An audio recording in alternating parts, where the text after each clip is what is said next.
Qu'est-ce que cet objet, qu'est-ce que cette relation m'apporte? Est-ce qu'elle me fait grandir? Est-ce qu'elle me met en joie? Est-ce qu'elle me fait évoluer? Est-ce qu'elle me permet d'être authentique, d'être moi-même? En fait, on va se plaindre, mais quand quelqu'un va arriver avec une solution ou une ébauche de solution, on va se rendre compte, consciemment ou pas, qu'on n'a pas forcément tant envie que ça de résoudre ce problème parce qu'il a été intégré dans notre vie. Les petits passages. Il y a quelques temps, je vous avais fait une vidéo qui s'intitulait « Habits, objets, amis, faites du tri dans votre vie ». En fait, je vous expliquais l'importance de l'environnement, un environnement favorable à l'authenticité qui vous permette d'être vous-même, qui vous permette de vous épanouir et d'évoluer. Et puis en termes d'objets et d'habits, de ne garder uniquement que ce qui vous met en joie et ne pas garder de tape peut-être. Il y avait également une vidéo sur les besoins où je vous invitais de passer avec un filtre vos besoins. Enfin, c'était surtout pour les besoins matériels en fait. Est-ce que j'en ai besoin tout court, besoin immédiatement, besoin tout seul, besoin d'un neuf? Aujourd'hui, j'aimerais approfondir un petit peu cette notion à différentes situations de votre vie en fait et de vous poser la question à chaque fois que vous allez pour faire quelque chose, c'est déjà d'appliquer le petit outil Access, de prendre conscience des conséquences de vos actions, que ce soit dire, penser ou faire quelque chose, de vous demander s'il est possible de ne pas le faire, ne pas le dire ou ne pas le penser, ou de remplacer par autre chose, le S, le substituer, de dire autrement, de faire autrement ou de penser autrement, puisque je vous rappelle la puissance de nos pensées, à quel point ce sont des formes d'énergie et que nos pensées oriente tout simplement notre futur et que selon nos schémas de pensée, on va orienter notre futur en se valorisant ou au contraire en se dévalorisant. Et tout ça est bien entendu lié à l'estime de soi. Donc je vous invite à regarder la vidéo également, je vous mets tous les liens en description.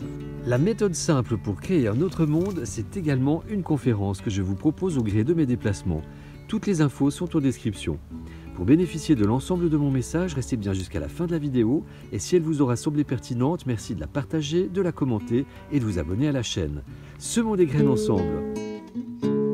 Passage. En fait, si on regarde un petit peu plus largement que toutes ces questions, je vous invite, et c'est également valable pour les psychotropes, l'autonomie psychologique, vous demandez en fait qu'est-ce que cette situation, qu'est-ce que cet objet, qu'est-ce que cette relation m'apporte?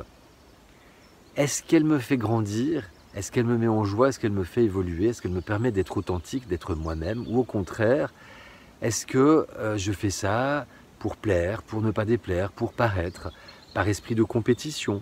Est-ce que c'est pas plutôt mon ego qui parle? Est-ce que c'est un besoin naturel? Est-ce que c'est un besoin spontané? Ou est-ce que c'est un besoin induit par la publicité, etc., etc. Après, on peut également rajouter une petite lettre. Qu'est-ce que ça me rapporte? Et là, on arrive sur le côté financier, sur l'aspect de l'argent, la valeur de l'argent, la notion énergétique de l'argent également. Est-ce que je fais les choses avec le cœur? Est-ce que je fais les choses en vue de systématiquement recevoir quelque chose en retour? Est-ce que je le fais avec un côté mercantile? Ou au contraire, est-ce que je le fais spontanément en ayant simplement envie de donner, comme le propose par exemple l'économie du don, où en fait on se rend compte qu'il est tout à fait possible de donner à quelqu'un sans attendre que cette personne nous rende en retour, parce que ça transite par on appelle ça comme on veut, moi j'appelle ça la Cosmic Bank, la banque de l'univers, et qu'on reçoit, comme dit le dicton, au centuple, mais pas forcément de la personne à qui on a donné. Ça peut nous revenir sous une forme ou une autre par d'autres biais, divers et variés, et c'est pas forcément que de l'argent. Et ça s'appelle l'abondance. Passage. Après, en termes de bénéfices, il peut y avoir également un bénéfice secondaire par rapport à une situation. Et là, je pense principalement à tout ce qui peut avoir trait à la santé. Une situation par exemple de handicap ou d'une douleur ou d'un problème quelconque, en fait on va se plaindre, mais quand quelqu'un va arriver avec une solution ou une ébauche de solution, on va se rendre compte, consciemment ou pas d'ailleurs, qu'on n'a pas forcément tant envie que ça de résoudre ce problème parce qu'il a été intégré dans notre vie pour certaines choses et certaines personnes, il peut carrément faire partie d'une raison d'être. Et d'enlever ce paramètre de l'équation, eh bien, ça peut rendre tout simplement une partie de la vie ou la vie bancale. Donc c'est pour ça que dans l'esprit du syndrome du sauveur, il est important de garder à l'esprit qu'on ne peut pas sauver l'autre, surtout contre son gré, et on ne peut pas le sauver avec son ego. En fait, on peut simplement lui apporter des éclairages, des pistes, de l'aide si l'autre le demande, mais c'est de toute façon lui qui va devoir faire le travail et accepter de céder S''AIDER pour son évolution. En fait, ça s'appelle le libre arbitre. Posez-vous la question, en fait, posez-vous toutes ces questions, et notamment celle du bénéfice secondaire. Est-ce que vous avez finalement peut-être certains avantages à vivre certaines situations, quitte à vous en plaindre?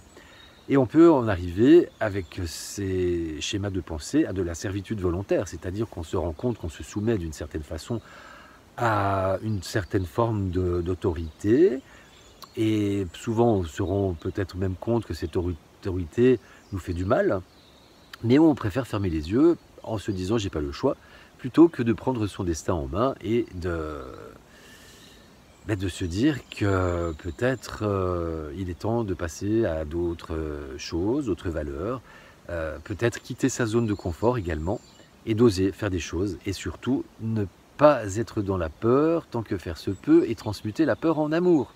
Voilà, je ne vais pas aller plus loin pour aujourd'hui, je vais vous laisser méditer à toutes ces questions, et vous poser toutes ces questions et surtout y trouver des réponses. N'hésitez pas à vous abonner à la chaîne, à laisser des commentaires, et puis si cette vidéo vous aura semblé pertinente, à la partager autour de vous. Semons des graines ensemble. Je vous dis à tout bientôt, prenez soin de vous, je vous aime. Les petits pas sages.